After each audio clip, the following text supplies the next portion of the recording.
Let me start with the news that has just come in. The Wall Street Journal is reporting that Iran has been urgently signaling that it wants to end hostilities and to resume talks over its nuclear program. According to the Journal, they have been sending messages to Israel and the United States via Arab intermediaries. Have you received that message from the Iranians?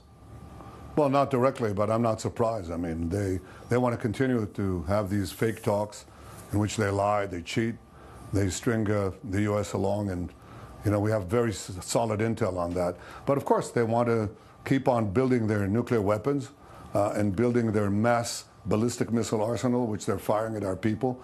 They want to continue to create the two existential threats against Israel while they're talking. That's not going to happen. We're not at the 11th hour, we're at the 12th hour, and we stopped. We acted to secure the life of the nation, and we're going to continue until we remove the two existential threats, the nuclear threat and the threat of 20,000 ballistic missiles that are equivalent to 2 nuclear bombs. So they want to stop and keep it, but we are committed to removing those threats.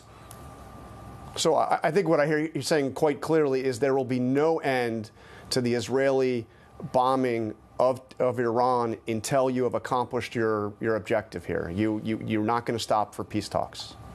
Well, look, we had the peace talks. We gave it a chance.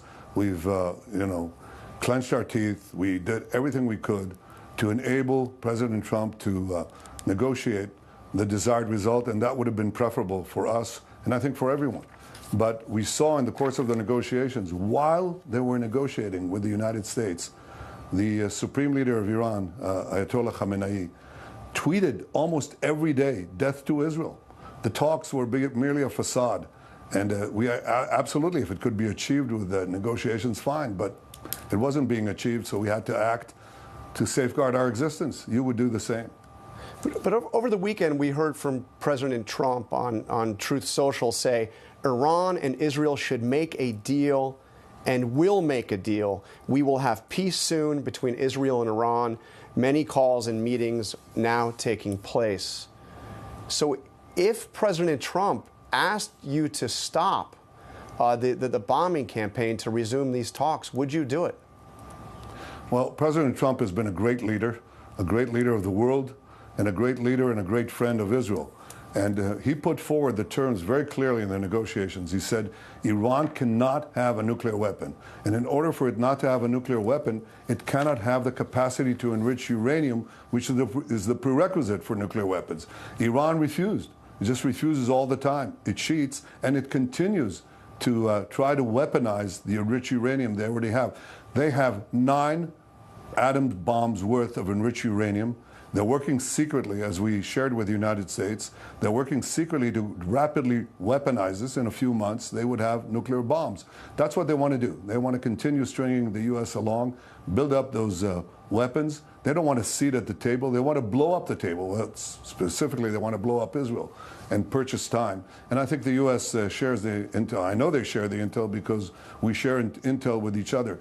If it's fake talks, obviously not. If Iran will relinquish the means to destroy our country, then obviously it's preferable to anything else. But that hasn't happened so far, and frankly, I doubt it's going to happen now. But he said Iran and Israel should make a deal and will make a deal. How do you explain that disconnect? He seems very optimistic, in fact, seeming like he wants you to get back to the table and get back to the table now. You're saying there's no getting back to the table until the goals of the bombing campaign are achieved. Well, if the goals could be achieved through negotiations, fine. I said that to the president when I saw him in Washington. That didn't happen in the 2 months of negotiations that President Trump gave them. Right now, they thought that they could get away with it. They found that our very decisive and very precise military action against their nuclear program, against their ballistic missile program, is effective. So now they want to stop it and continue on the side to continue to develop those 2 means of mass death that are meant to wipe Israel off the map. And this is a battle, that we have to assure is won. If it could be won diplomatically, fine. Frankly, it didn't happen diplomatically, and we had to act because We're not going to put our neck on a nuclear, to a nuclear knife and let them destroy us. We're fighting this larger war against this oppressive regime that has oppressed the Iranian people for 46 years, that has spread mayhem, violence, and terror throughout the Middle East and well beyond. They tried to assassinate President Trump twice. They tried to kill me twice. They actually had their proxies shoot a drone right into my bedroom window. They're targeting every one of our ministers, key ministers, for death. So they speak a good line, but they don't walk the walk. And again, we have to remove that threat, and I think it's a larger battle. It's a battle of civilization against barbarism. This regime is the cult of death. Don't make any mistakes about it. And sometimes, the forces of civilization have to act before it's too late. We did, and we're going to remove those threats against our existence one way or the other. The Jewish people haven't traveled over time this great odyssey of 3,500 years with some of the worst tragedies meted out to any people during their existence. We're not going to have a second Holocaust. We'll do whatever is necessary to prevent that. And President Trump has been a terrific friend and a terrific leader, and I trust his judgment. And we have, together, we know what needs to be done in order to assure that those two twin threats to our very survival, to the survival and the peace of the world, are removed. So are you going to target the Supreme Leader? Look, we're doing what we need to do. I'm not going to get into the details, but we've targeted their top nuclear scientists. It's basically Hitler's nuclear team. We got them. We still have work to do on other sites. We have targeted their ballistic missile manufacturing facilities. Understand this. You see these bombs. You saw a single bomb. It's a one-ton bomb, John, dropping on Tel Aviv and other places, killing men, women, and children. They're deliberately targeting our population. We're not doing that. We're targeting their military sites, their nuclear sites, their ballistic missile sites, so they don't have 20,000 of these that no country could survive with. Yeah, they want to continue stringing us along, but there's a limit, because if we don't act now, there won't be a 13th hour. So we have to act. But what I'm saying is that we're not merely protecting ourselves. We're protecting everybody. We're protecting our Arab neighbors with whom we want to expand the peace, as we did under President Trump's leadership in the Abraham Accords. That will be possible if Iran is defanged. We're also protecting the world. They have ballistic missiles that can now reach deep into Europe and soon could reach the United States. And imagine what this regime that calls death to America every time, that bombed your American embassies, that murdered 241 Marines in Beirut, that killed and injured thousands of American servicemen in Iraq and Afghanistan, that tried to blow up a restaurant in Washington, that burns the American flag. You want these people to have nuclear weapons and the means to deliver them to your cities? Today it's Tel Aviv, tomorrow it's New York. I understand America first. I don't understand America dead. That's what these people want. They chant death to America. So we're doing something that is in the service of mankind, of humanity, and it's a battle of good against evil. America should and does stand with the good. That's what President Trump is doing, and I deeply appreciate his support. But U.S. officials tell us that the president flatly rejected a plan, an opportunity that the Israelis had to take out the Supreme Leader. Do you understand his concern? My understanding is his concern is that this would escalate the conflict beyond where it is already. It's not going to escalate the conflict. It's going to end the conflict. We've had half a century of conflict spread by this regime that terrorizes everyone in the Middle East, has bombed the Aramco oil fields in Saudi Arabia, is spreading terrorism and subversion and sabotage everywhere. That's the forever war is what Iran wants. And they're bringing us to the brink of nuclear war. In fact, what Israel is doing is preventing this, bringing an end to this aggression. And we can only do so by standing up to the forces of evil. Look, democracies have had to learn this lesson. They faced a tyrannical regime, a radical, fanatic regime. For 40 years, I've been saying, actually 3 years after the establishment of this radical Islamist Ayatollah regime in Tehran, I said that the greatest danger, not only to the survival of my country, but to the peace of the world, is Iran's pursuit of nuclear weapons. And they are on the brink of achieving that. So imagine what they're doing now without nuclear weapons. chanting death to America without nuclear weapons. Imagine what will happen if they had nuclear weapons and the ICBMs, the intercontinental ballistic missiles, to deliver it to every place on Earth. We're preventing the most horrific war imaginable, and we're bringing peace to the Middle East. And I believe that after our action, we're going to be able to bring the Middle East to new heights that nobody even imagined. You know, make the Middle East great again, make it truly great. Expand the peace with the Abraham Accords, expand them beyond our belief and imagination. Have trade routes, communication routes, energy routes. Have trade, tourism between Israel and our Arab neighbors, just as we've done under the Abraham Accords. All of that will be possible if we take away, defang Iran from its capacity to threaten everyone, not only us with our existence, but the regimes and our Arab neighbors and everyone else. This will bring the peace that we all hope for. And this will bring also the assurance of survival and a future for Israel and everyone else. So it sounds to me like you're saying you disagreed with President Trump on this, saying that taking out the supreme leader would be a mistake. What else would you like from the United States? I mean, the United States could provide. Well, John, I wouldn't rush to conclusions. Yeah. Well, he said that it would escalate the conflict. You said it wouldn't. And now I'm asking you, what more would you like from President Trump, from the United States here? Do you expect that the U.S. Air Force will help you take out that facility in Fordo? We've gotten tremendous help from President Trump. American pilots are shooting down drones that are aimed at our cities, along with our pilots. We have 2 THAAD batteries in Israel that are helping bring down these murderous missiles. We have Aegis ships that are helping us, and it's deeply appreciated. As far as what else America will do, that's up to President Trump. He will do what's in the best interest of the United States. But it's important to understand that we deeply appreciate his help and the support of the great majority of the American people, because they understand what we're fighting against. We're fighting against a regime that hates us both, that is trying to assassinate us both, that is trying to bring death and destruction throughout the Middle East and to the world. And sometimes you have to take a stand. You take a stand with the good against evil, and that's precisely what America is doing under President Trump. It's also bringing freedom, possibility of freedom, to the people of Iran, the long-suffering, brilliant people of Iran. And you know, they're murdering their women. You remember that brave woman who was shot to death, left to bleed to death on the sidewalk in Iran because she uncovered her hair. She didn't cover her hair. Well, I have a woman pilot in my staff who worked on my staff, who's now flying over the skies of Tehran. We control the skies of Tehran. And she's trying to do the things that will prevent this regime from continuing this horrible subjugation of the Iranian people and the rest of the neighborhood, the rest of the world. That's the difference. We're fighting for freedom, our own survival, our own freedom, but also for the freedom of everyone else.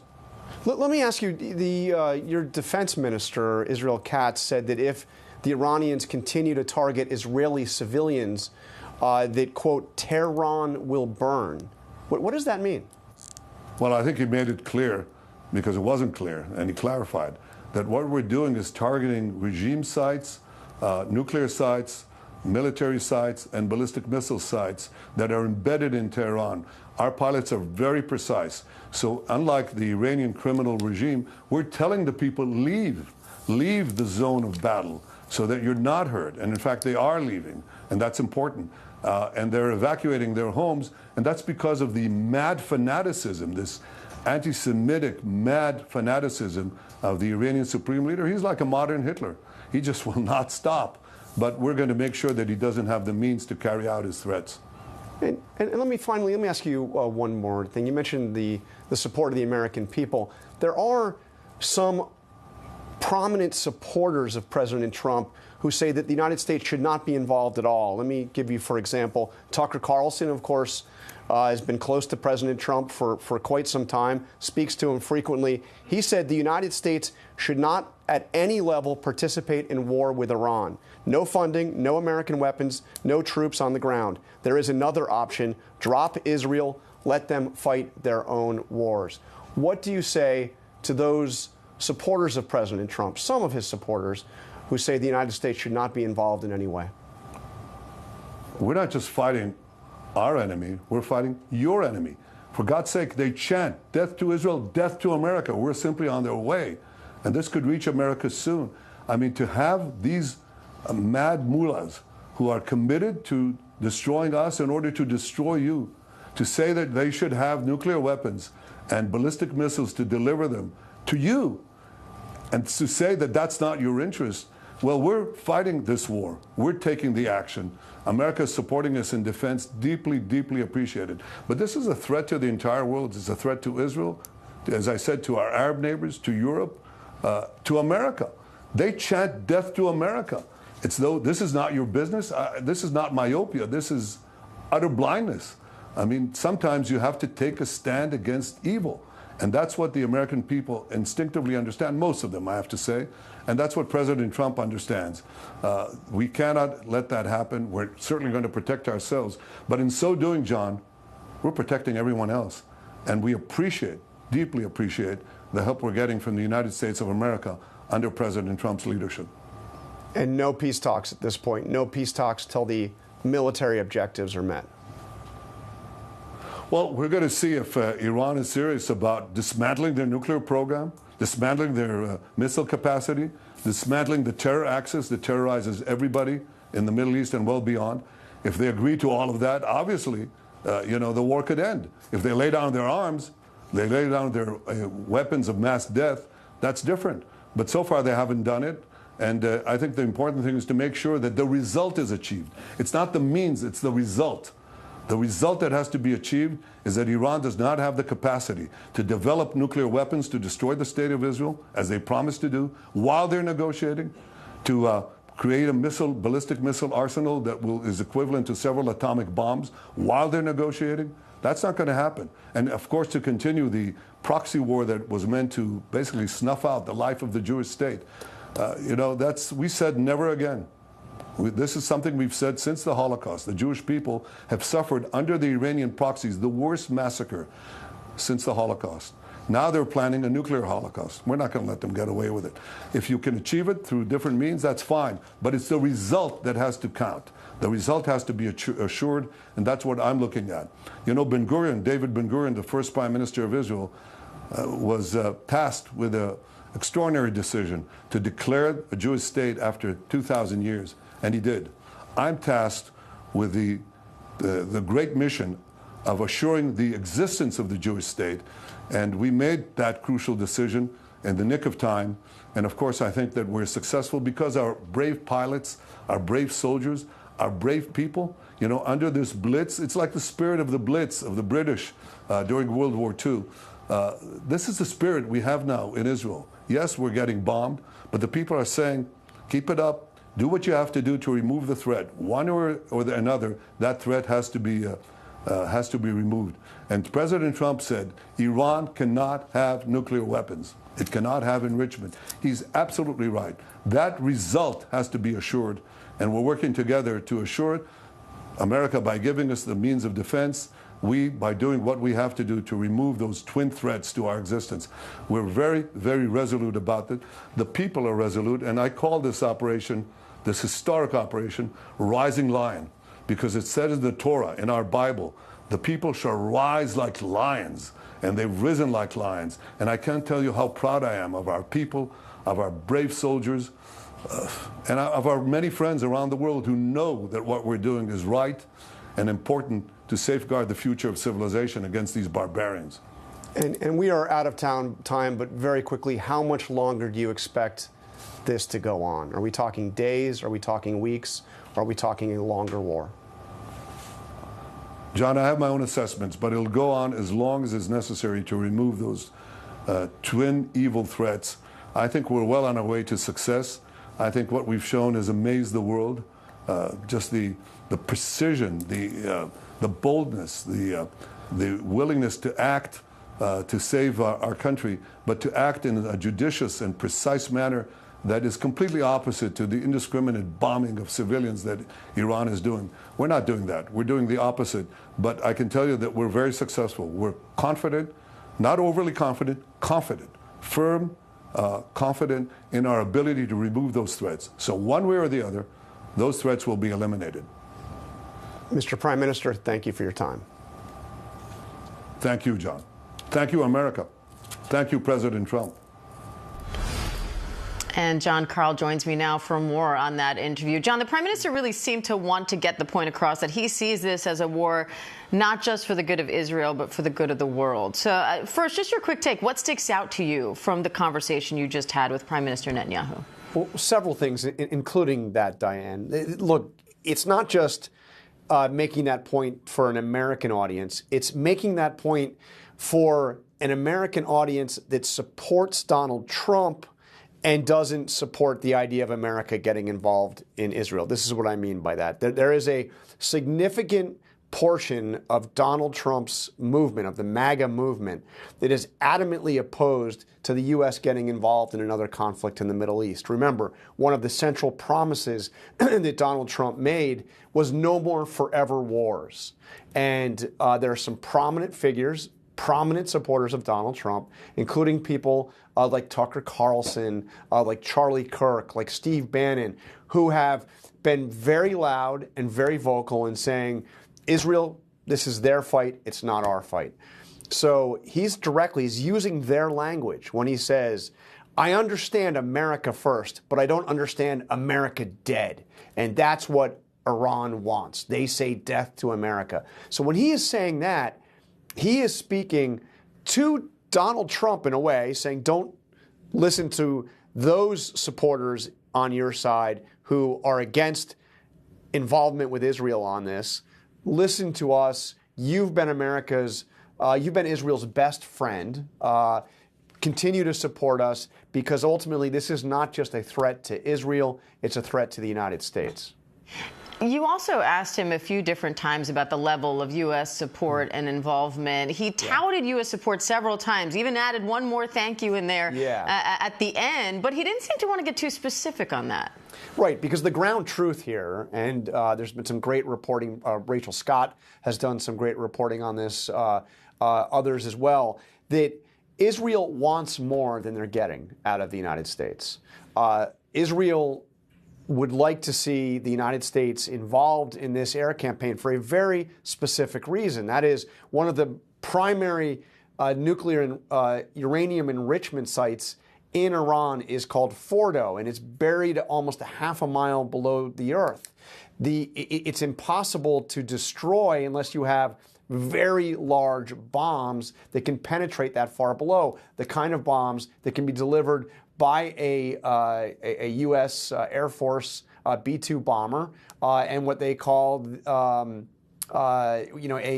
Moab bomb, the mother of all bombs, a very large bunker-busting bomb that is believed could penetrate deep enough to destroy that Fordo facility. The Israelis clearly want the American help, would like to see the Americans help them at least eliminate that one very important nuclear facility. And so far, as we have reported, the United States has not offered that assistance.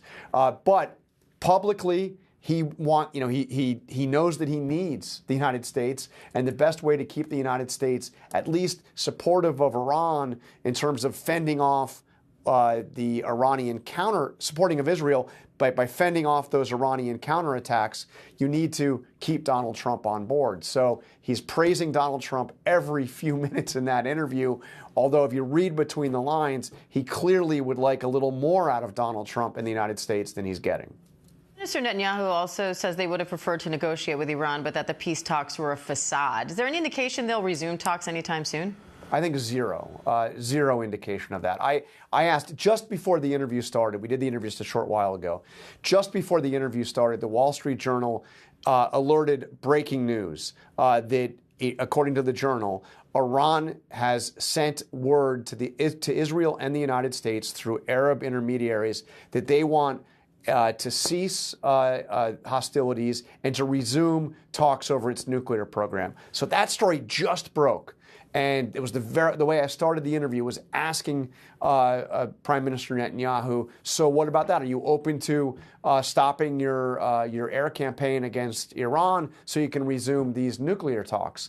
And he was quite clear that he had zero interest in that he believes that the nuclear talks are simply a way to delay and to allow them to move forward with developing nuclear weapons. So, look, Donald Trump, this is another place where you have clear, very different messages between the Israelis and between the United States. Donald Trump is saying that he believes that peace can happen very soon. He believes you could have a nuclear deal with Iran now, probably even better opportunity than before.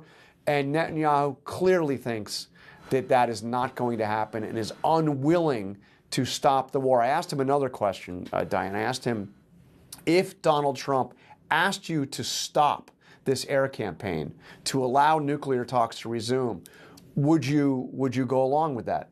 He didn't answer. But if you read between the lines, I don't think that he is going to stop this military campaign until he is convinced that the nuclear program is destroyed. And by the way, the missile program as well. All right. Chief Washington correspondent Jonathan Karl. John, thank you. Thank you. And thank you for watching. I'm Diane Macedo. The news never stops, and neither do we. We have a lot more news right after the break. Stay with us. Whenever, wherever news breaks, it's so important to always remember that lives are changed. Here in London, in Buffalo, Uvalde, Texas, Edinburgh, Scotland. from Poland once again tonight. Thank you so much for streaming with us. Ukrainian refugees here in Warsaw. Do you think you'll ever be able to go back home? We're heading to a small community outside of Mexico City. Splintered houses and splintered lives. The magnitude of the devastation. You're streaming ABC News Live. Reporting from Rolling Fork, Mississippi. Santa Fe, New Mexico.